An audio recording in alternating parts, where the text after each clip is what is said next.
Flowmaster, the industry leader in exhaust technology, introduces the new Force 2 system for the 2007 through 2010 GM HD pickups with the 6.6-liter Duramax turbo diesel engine.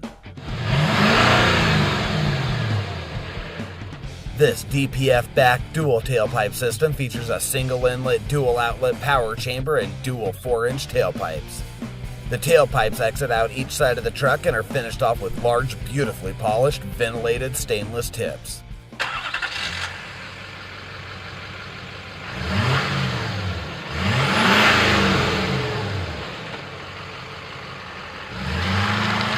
As a Force 2 system, it will typically produce a mild interior sound level while providing a subtle, deep exterior tone.